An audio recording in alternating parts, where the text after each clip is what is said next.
What's going on, guys? How are you this afternoon? Well, it's afternoon. It may not be afternoon to you, but you get what I'm saying. Whether it be morning, afternoon, midday, or night. Have a good one. But anyhow, I want to make a little video, quick video, or maybe not so quick, on the 500i. I want to show you that it is possible to get the four-stroking away from the 500i.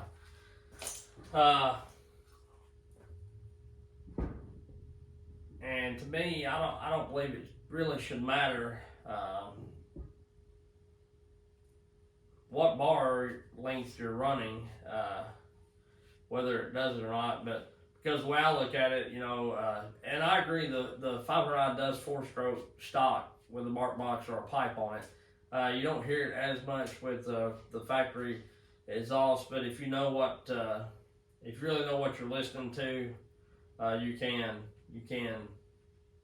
hear it and recognize it some. But it's not as bad when you put the bark box on it or put a pipe on it. It does.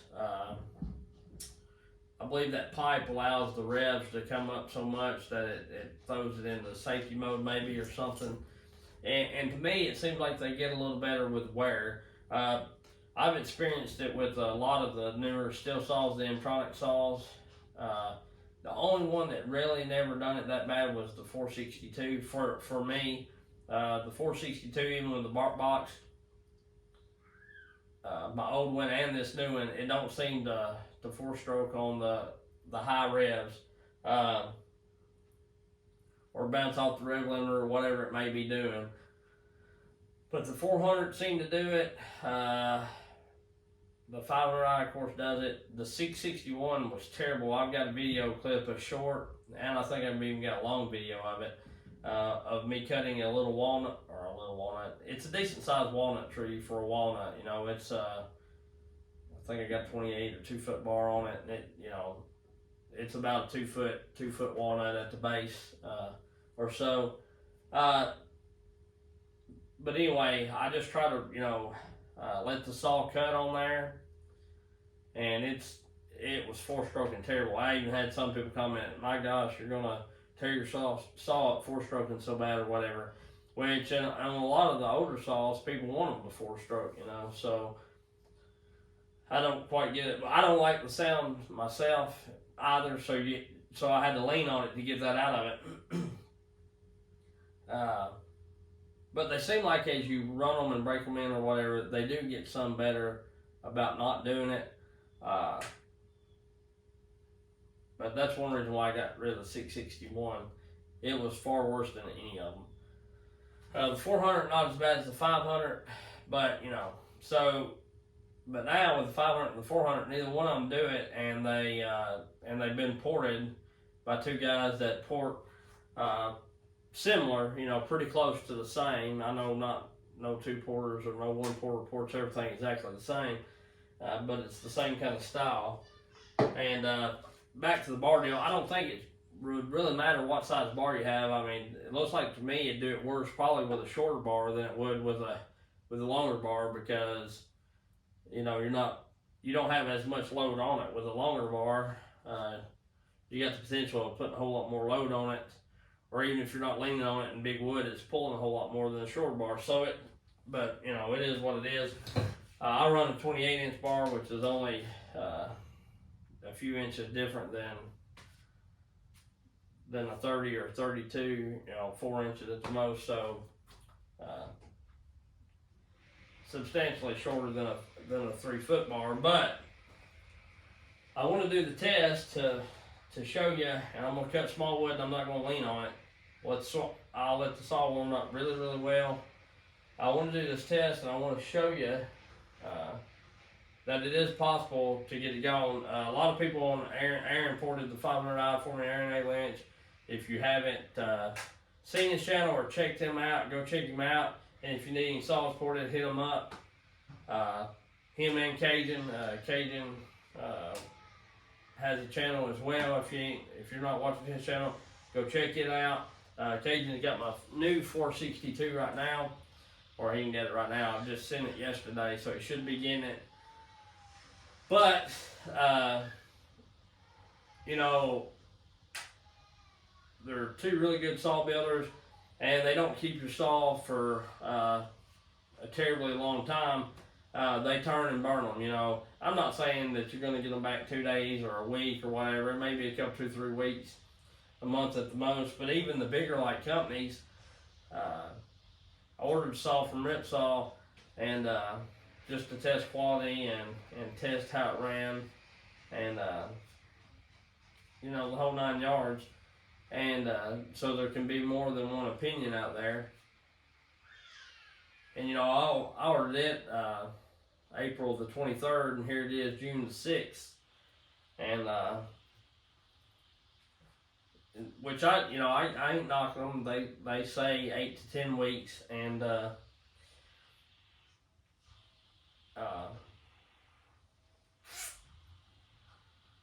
you know, we're not quite there. We're like at 7 weeks. So here in the next couple weeks, I should be getting it if they're holding true to what they're doing. And I get everybody gets behind. Everybody runs into sometimes problems. People sick and all that. You know, I deal with people. I run work, so you know, I deal with people missing and deal with people messing things up and things not going to plan, even if nobody messes them up or whatever. So you know, I'm not a terrible critic when it comes to that. I get real world. I kind of understand life, I guess is what I'm saying. I'm not like some people that expect everything to be rainbow and glitter every fucking freaking day, you know. So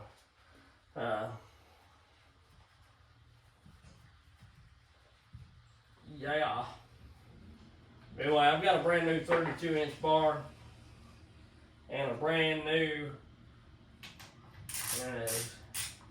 Richard Flagg would say brand hammer new or whatever he says, something like that. But anyway, that's another good channel. Go check him out. I've got a bunch of good channels that's to do with sawing, some that's not. One guy, he kind of buys flips houses, works on heavy equipment, does a little bit of this and that. I kind of like that kind of stuff too. But this, what I've got, will be a 32-incher. It will have a brand new STIHL RS chain on it. The chain, gotta fix that chain, boy. I like Alex Ward's comedy on TikTok as well. He's pretty good. Pretty funny, rather. I've not even drilled the holes for the extra oil.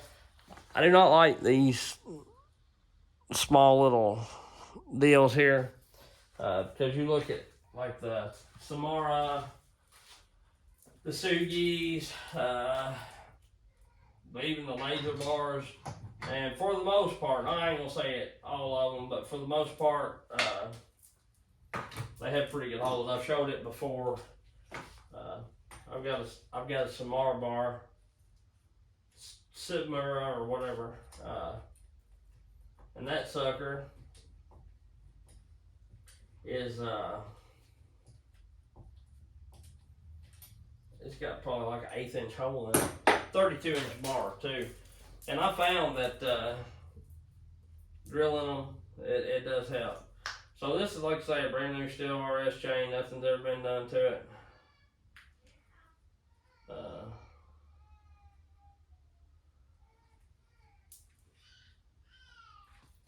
I don't typically run the steel chain. I'm a hole swarming guy, but order this bar and you can get the bar and everything and the chain together, and it ain't just terrible. So I kind of went that route, you know. I don't think it adds but like $20 for the chain, and to me, you know, for a steel chain, $20, you can't beat it with a wiffle ball bat. I can't get my chain on there right. May not be in the sprocket it is. But anyhow, so, and I'm not saying this thing is going to turn as many RPMs as the 462, the 572, or anything like that. And what a lot of people don't remember or realize or take into consideration is, you know, that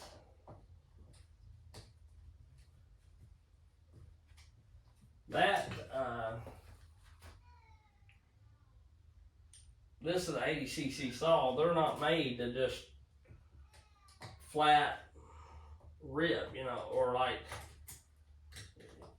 bigger saws, 90cc saws, whatever.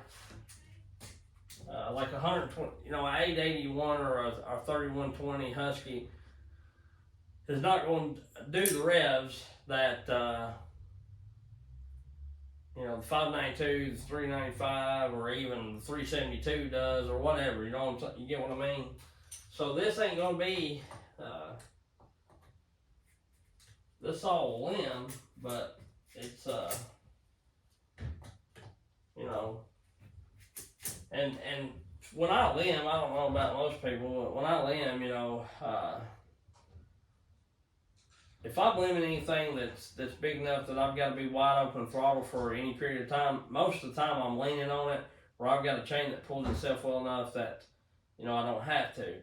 But if it's just small stuff, I'm just blimping the throttle anyway, you know, and a 4-stroke never come up on it. The only time I ever really had any trouble with this 4-stroking is if I had my rakers fairly high and I was cutting something, you know, fairly hard, like hickory. If you didn't lean on it, then, you know, sometimes, yeah, it would 4-stroke. So, but anyhow, these ain't, what in the hell? What in the Sam Hill is going on here? Other than mine. Anyway, so here, you know, probably the slowest anybody's ever put a bar and chain on. I can't multitask. So anyway, you know, I'm not expecting this thing to run with 572. The Huskies, you know, I will give the Huskies 562, 550, 572. They rev like no other. And I've done some the 261 testing since I've done the redneck bark box. And I actually timed them. I didn't put the times up on the video if I've even finished editing it all the way. I've got quite a bit of footage, but I've got to go through and edit some stuff, and some stuff, you know me, I just put straight up. So, but anyhow, that 261 actually come back and was beating the 550. Not by much, but it was edging it out by just a little bit. And so that, I found the dual port exhaust does not work as good as something like the bark box or the pipe, 3/4 inch pipe coming out. It just don't let as much air out or restriction out as what the pipe or the bark box does. And so, you know,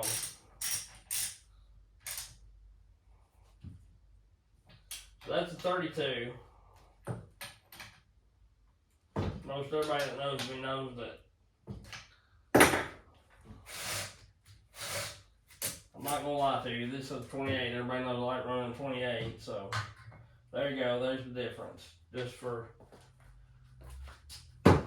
purposes. And like I say, I understand you're not going to get this thing. A 572 will rev higher than this saw will. But the reason I think that you see a lot of people compare, and even myself compare the 572 to the 500i, is because the 500i weighs less. It's practically smaller than the 572. And yes, it's a bit more expensive, but the 572s are up to $1,180 something, nearly $1,200. These are $1,500 or $1,550, whatever. So you know, they're $300 more or so, whatever. But here's the deal: it's kind of as in the principle of porting. You get a 572 ported, it'd be, for the way most people port, I don't know, you might get Aaron and Cajun and port it, and 572 ported would blow this completely out of the water. But for the most people that port, just, you know,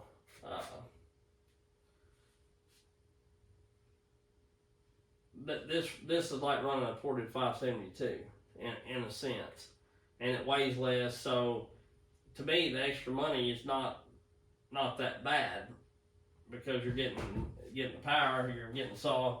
You know, you can buy a 572 that weighs a couple pounds more than this, or a pound or whatever. I've got weights on them, fully gas and oil, power heads only. I don't weigh them dry because that's not the way that you run them. So, and this has got its shortcomings about fuel, and the 572's got its strong suits as well. But mainly, my deal is, you can get this to where it does not four-stroke if you get somebody that ports it the way that Aaron and Cajun port. I don't know exactly what all they do, but I just know it does not four-stroke. I've got some stuff that's like probably an inch and a half in diameter, and then we're going to step up to probably 2.5 to 3 inches, probably. And then this piece right here varies all the way from, you know, you see 3.5, 4 inches, all the way up to 8 inches. And I'm just going to make some cuts. Like I say, I'm not going to push on the saw. It's going to be one-handed cutting for the best that I can. The smaller stuff, I'll have to hold on to the grip. But, you know, so let's warm the saw up and see what we got.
About fell.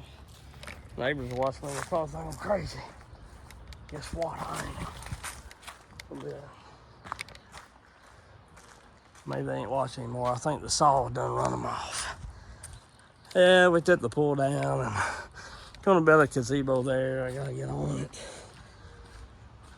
Got the front and the sides looking fairly good. Now we're moving to the back. Gonna get rid of this junk collector. I got this carport thinking it would be a good deal for my vehicles, and back then I was picky, washed my truck every week and things like that. Had that OC10 and went to shows and all that. And, you know, as you get older, things just change. But you know, that still out of the box chain was cutting fairly good. Still not as good as the square round or as smooth. And well, they're faster. I don't know how much faster a square ground is, but I like them because they're way smoother. Especially if you get the angles right. You don't have to have the angles. And Jake done a real good video on that. You do not have to have the angle steep. The top plate angle steep, like the 35, 25, that angle steep on a go ahead and excuse me, I'm cleaning my shoes out. Got a little dust in my dudes, you know what I'm saying? Oh, I don't want to step on this floor. There's all kind of metal shaking. Oh my Lord. Ooh. Should have had my safety shoes on. Well, I should have had something on, but you know what? If you don't like it, hit the back button or turn the damn channel. Sorry, it's a swim. I appreciate you if you're here and you like it, but if you don't, I'm just kidding. Anyway, no, it might have done it. I didn't hear it running it. Of course, I'm right on it, and the camera sometimes portrays and catches different sounds and makes things sound a little different than what they are. But as far as me being here on the saw, I didn't hear it. 4-stroke. It changed pitches, of course, but it did not do the racket that it did. And I wished I could throw a little clip of that 661. Go watch the 661 cutting walnut. I think the short's titled 661 on a decent walnut or something like that. Or just go through my shorts. I don't have a ton of them. Watch all of them until you run across that one. But anyway, and you'll be able to hear that one 4-stroking fairly well. And even I've got some ones 500 I laying some red oak down or some timber down pretty quick or something like that. I don't know what it was called exactly, and you can hear it somewhat in that. So anyway, I just want to show you that it can get gone, and you know, the STIHLs are quite a bit of money, but to me, they're light and they run strong. I'm a husky guy at heart, and I like all saws really, but I'm a Husky guy at heart. You know, when I started this channel out, even then before I had the channel, I was running Husky saws. But, and I ain't gonna say in all models, Husky's got them in some models, but as far as the 60 to 80 cc saws,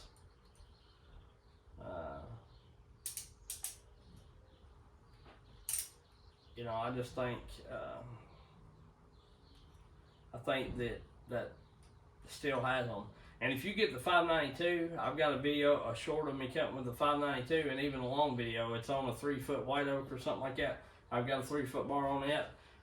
It 4 strokes or bounces off the rev limiter when you don't have it on low too. These newer saws just turn so many more RPM, like or are built so different, built stronger. You can take the 572 or, you know, the 462, and it's gonna whip the snot out of the stock for stock. It's gonna whip the snot out of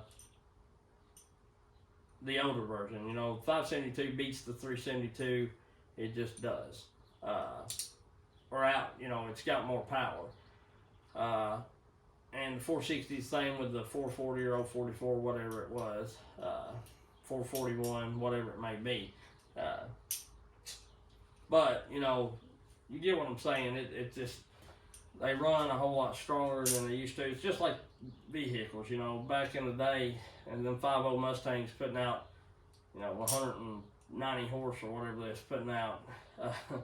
You know, everybody thought they was the fastest thing in the world. Now they're making 4 cylinders with turbos put out 500 something horse. So, you know, just like with anything, saw's progressing too. Well, still is anyway. I don't know about the Huskies. Huskies done really well with the 592.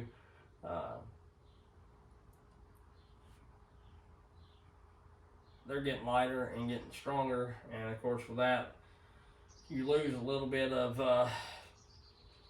the bulk and stoutness that you think's there or whatever. But I ain't cut with these for 20 years like some people have, but these saws seem to run fairly good, and they seem fairly stout. So, you know, it's all in what you like. It's all your flavor, whatever you like. But and the fast saw ain't always the best, like I said before. There's times I like cutting with that 572. It's very strong and very stout. It starts very, very well. And it's not terribly heavy. I don't mind the saw that weight, but it is considerably heavier than the STIHL's equal to, the 500, the 462, or even the 400C for that matter. And I found that the 400C will hang with the 572 or even outcut it in some instances. Maybe not with a 3-foot bar, you know, stock or whatever, but you know, in average size trees that I've cut, 20 to 32 inches or so, and every once in a while I get on a 3-footer, but I use a big saw. That 400 will walk the dog over the 572. So that's just me. That's my cutting, you know, the way I feel about it. I think the STIHLs have a little more grunt than the newer Huskies do. And I don't know about old school. I run pretty well now. All I ever run old was the Domar 6400, and I had, you know, the 372, 390, and the 395, and I had a 660. I still got a 660. It's finished, Weaver. I got to get that to you. It's been like a year. I felt terrible. I'll forget about it until I get talking about saws. But anyway, so, you know, it's just one of them things. They're them pretty stout saws, or you think they are, back before you run some of these. And a lot of people are scared of these Intronic and auto tune saws. And what I found, you know, I had that older 592. I put a piston and jug on it, put a new carb on it. The only time you ever got to do anything to them is if your firmware quits working or something messes up with it, or you just simply want to update it because Husqvarna may have come out with new parameters, and it may make the saw run better. So other than that, they're just like that.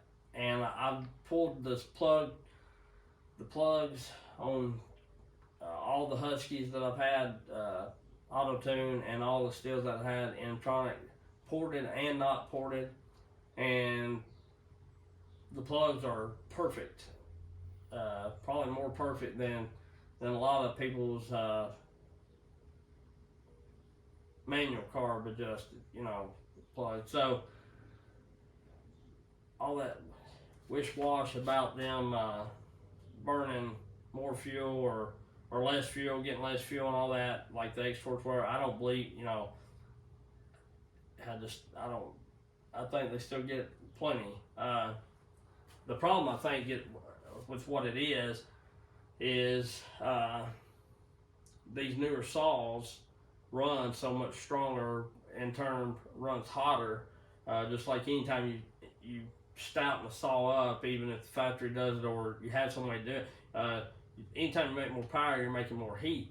And I think what the problem is a lot of these guys running some of these saws are still running your mom and pop's name brand 2-cycle oil, like just for say Ray's custom 2-stroke oil or some crap, and it just ain't worth the crap. Richard Flagg does some great oil videos, and pretty much gets down to not just scientific facts, but he shows you, and you can see the saws he breaks down, and then he even goes through the ratings and all that, and the flash off points and stuff like that. To me, these new saws, just like with newer vehicles and everything else, they recommend the synthetic. Of course, it costs more money, but you look at any of these saws, and you see cross hatching and machine marks, and still yet, as far as I know, the last time I messed with them, you could. And I asked Aaron and Cajun how everything looked, and they said it looked great. And I run the Maxima Formula K2, which is the ester 100% synthetic, and I run it anywhere from about 40 to 45 to 1. And so there you go. But I have me some Amsoil on order and Bell Rays. I'm gonna try it and see if it makes a difference on how the saw runs.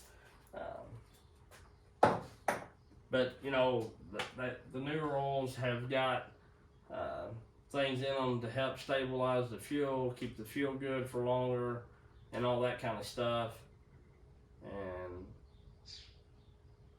And like the Castrol 2T Go or whatever, it's a FD.